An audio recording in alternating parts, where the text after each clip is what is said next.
Saludos, saludos mis hermanos, mis hermanas. Arrancamos nuestra semana de lectura bíblica. Y hoy vamos a estar hablando de el profeta Oseas. Oseas fue contemporáneo con el profeta Amós y también con el profeta Isaías. Por eso es que lo estamos leyendo en medio de estas otras lecturas que hemos hecho de ellos. Durante el reinado de Jeroboam II, en el reino del norte, en el reino de Israel, a causa de todas las alianzas comerciales que llegó a establecer Israel, la élite, es decir, las clases más privilegiadas de Israel, llegaron a enriquecerse mucho. Y cuando se tiene tanta riqueza, cuando se tiene todo a la mano, lo que eso genera es la posibilidad de excesos, de caer en explotación. Y eso fue justamente lo que esta élite hacía. A ellos no les importaba que los pobres y los necesitados estuvieran padeciendo necesidad porque ellos se habían enriquecido mucho. Eso fue algo que ya el profeta Oseas, el profeta Amós había denunciado, y ahora Oseas va a denunciar, además de la injusticia, va a denunciar que este pueblo está con un corazón infiel a Dios. Incluso Oseas en su propia vida va a experimentar lo que es amar y mantener una relación con su esposa que le es infiel. Esto es todo un tema porque algunos han visto en esta situación de la infidelidad matrimonial de Oseas como el tema principal del libro, pero en realidad no es tan sencillo. La infidelidad matrimonial no es el tema principal de este profeta, sino que esa es una representación, una metáfora por la que Dios nos explica la ruptura del pacto que Israel había hecho con él. A nivel histórico fue justamente este tiempo donde el rey de Asiria, Tiglat-Pileser, estuvo invadiendo el reino del norte y al final también convertiría al reino del norte en un reinado vasallo, es decir, que tenían que pagarle tributos, tenían que pagarle impuestos. Entonces, en medio de todo eso, en Oseas capítulo 1 se nos presenta a Oseas con este drama personal de su vida matrimonial, que es una analogía de cómo se expresa la relación de Israel como si fuera una esposa infiel ante Dios.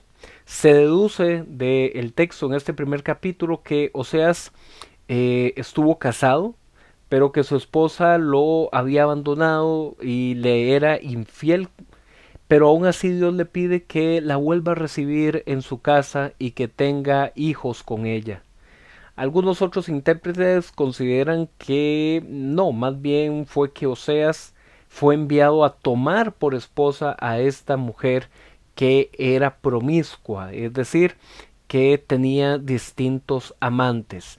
Otros intérpretes más bien consideran que esta esposa de Oseas primero practicaba la prostitución, que se dedicaba a la prostitución y que Oseas fue enviado a casarse con ella. La verdad es que el texto nos deja como un poco las posibilidades abiertas, pero aquí lo importante es que la esposa no era fiel a Oseas, la esposa se llamaba Gomer. Y ella no era fiel, pero aún así Dios le dice, tú la vas a recibir, la vas a tener en tu casa y vas a tener hijos con ella. Esta mujer representa entonces que la palabra prostitución, la palabra infidelidad, la palabra fornicación comenzaría a utilizarse con un sentido espiritual para referirse a que prostituirse era apartarse de Dios para adorar a los falsos ídolos. Y esta esposa llegaría a concebir un primer hijo de Oseas y Dios le ordena que le pongan por nombre Yisrael o Jezreel, como se dice en diferentes traducciones. Esto significa Dios esparce o Dios siembra. Jezreel ya lo habíamos leído hace tiempo atrás porque era un lugar, así se llamaba un lugar donde se había llevado a cabo una matanza con la que se acabó con la dinastía de Acab, para que Jehú comenzara a imponer una nueva dinastía en Israel. Eso lo habíamos visto en Segunda de Reyes capítulo 9 y capítulo 10. Y ese fue un evento que desembocaría en que esa nueva dinastía de Jehú llegara a establecer mucha riqueza en Israel, pero también todavía más desviación religiosa. Ese primer hijo, Jezreel, sería entonces un recordatorio de que ellos eran un pueblo infiel, un pueblo violento. Pero luego la mujer volvió a quedar embarazada. Algunos consideran que fue de Oseas, otros consideran que no fue de Oseas a causa de las múltiples infidelidades. Lo cierto del caso es que este segundo embarazo fue de una niña. Y el Señor le dijo, esa niña deberá llamarse Lo Ruamá, que vendría a significar no amada, no compadecida. Esto era una señal de que Israel va a ser quitado y que solamente Judá se va a mantener como un reino por misericordia. Después volvió a tener un tercer hijo, al cual Dios mandó a llamar Loamí, que significa no es mi pueblo. Y esto era una señal para que Israel entendiera que ellos ya no van a ser pueblo y que Dios ya no va a ser su Dios. Sin embargo, se menciona que ambos reinos, tanto el del norte como el del sur, podrán recibir la bendición final por medio de un rey venidero de la casa de David o de la dinastía de David. En Oseas capítulo 2, ahora los nombres de estos hijos son usados pero de forma inversa, y más bien la bendición que podrá llegar sobre ellos es que se les dirá, en vez de ya no son pueblo, se les dirá pueblo, y en vez de decir que ya no son amados, se les dirá que son amados. Todo esto es una forma poética en la que se usan los elementos de la vida matrimonial y familiar de Oseas para dar a entender que el reino del norte es como una mujer adúltera que prefiere recibir las bendiciones de sus amantes, que es un símbolo de lo que hizo este pueblo de Israel, que preferían recibir los beneficios materiales que obtenía del comercio, aunque para eso tuvieran que adorar a falsos dioses.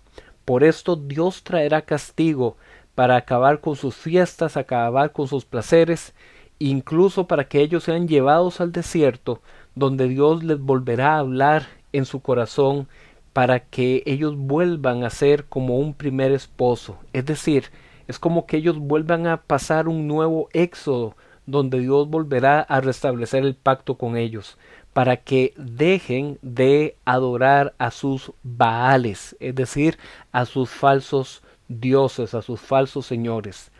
En Oseas capítulo 3 se le vuelve a decir a Oseas, ve y ama a la adúltera, porque así es como Dios ama a Israel, mientras ellos se deleitan en sus dioses ajenos. Los israelitas van a terminar sin rey y van a terminar sin tierra. Pero también hay una palabra de promesa. Después volverán a buscar a Dios por medio de un rey de la dinastía de David. En Oseas capítulo 4, el profeta presenta a Yahvé como aquel que ha sido ofendido y que presenta su acusación ante un tribunal de juicio contra Israel, porque ellos no tienen moral ni tienen religión. Ellos tienen su maldad expresada por medio de la violencia, por medio de muertes que enlutan la tierra de Israel. Así como el pueblo despreció el conocimiento de Dios, así también ellos serán desechados del sacerdocio y de la tierra. Ese es quizás de los versículos más conocidos de Oseas capítulo 4 versículo 6. Mi pueblo fue destruido porque le faltó conocimiento. Cuando hablamos aquí de que a Israel le faltó conocimiento, no se refiere a que ellos no conocían la Torá, de que ellos no tenían instrucción en la ley. No, se refiere a que no llegaron a conocer realmente quién es Dios, no llegaron a tener una relación personal y profunda con Él. El pueblo común, no solamente las élites, también ha sido infiel a Dios y es dado a la fornicación, es decir, a la idolatría en altares, en lugares altos y en sacrificios. En Oseas capítulo 5 se nos presenta que hasta los sacerdotes han sido infieles y no han sabido guiar o instruir al pueblo para volverse a Dios. Pero después del castigo, ellos reconocerán su pecado y buscarán el rostro de Dios. Volvemos a ver aquí el patrón del que ya hemos hablado anteriormente, de que estas profecías de anuncio de castigo siempre van acompañadas con este sentido de provocar el arrepentimiento y que busquen a Dios con un corazón sincero. En Oseas capítulo 6 vuelve una instrucción bellísima con la que comienza este capítulo.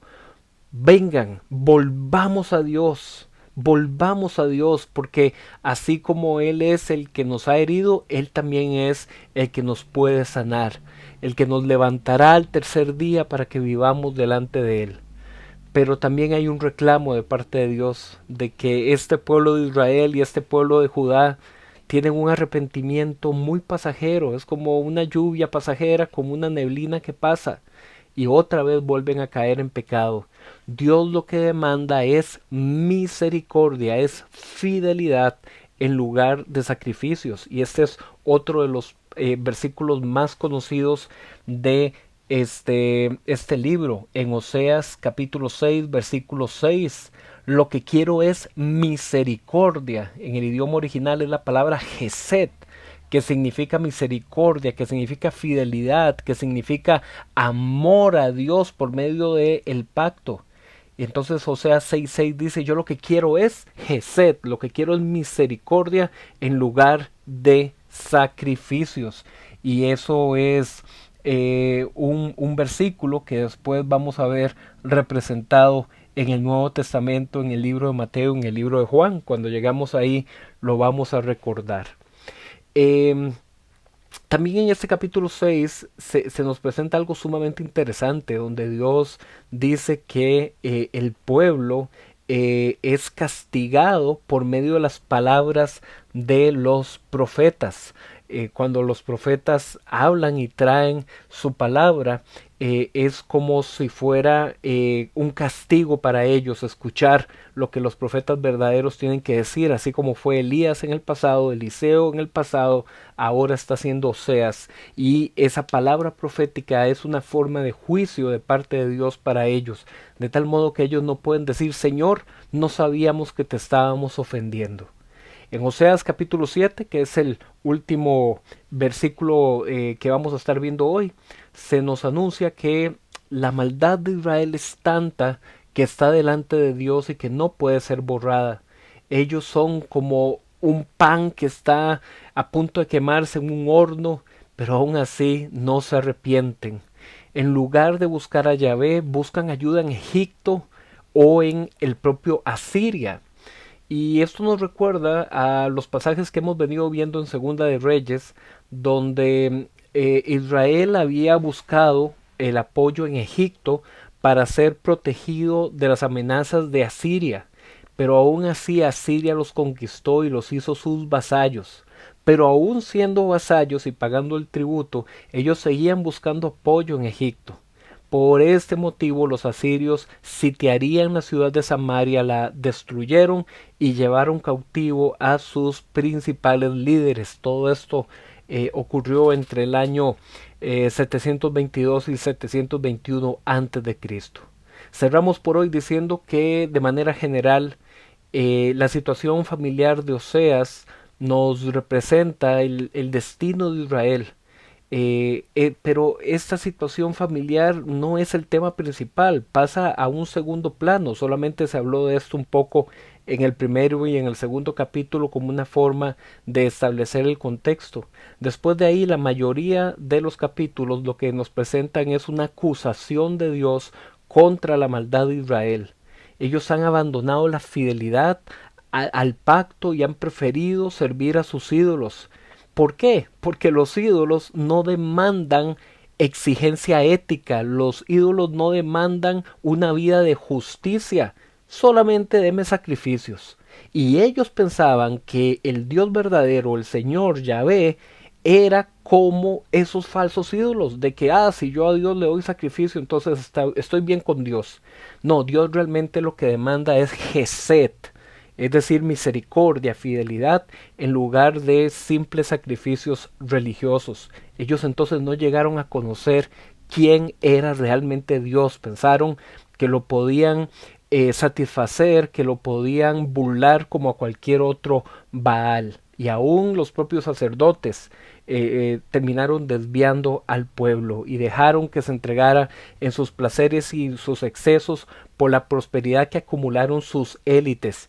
Pero también la reprensión llega para el pueblo común, que también fue infiel por ofrecer sacrificios a los ídolos. Mañana vamos a terminar los capítulos del profeta Oseas para que vean también cómo el libro y el profeta terminan con esperanza. Pero eso lo veremos mañana. Nos vemos.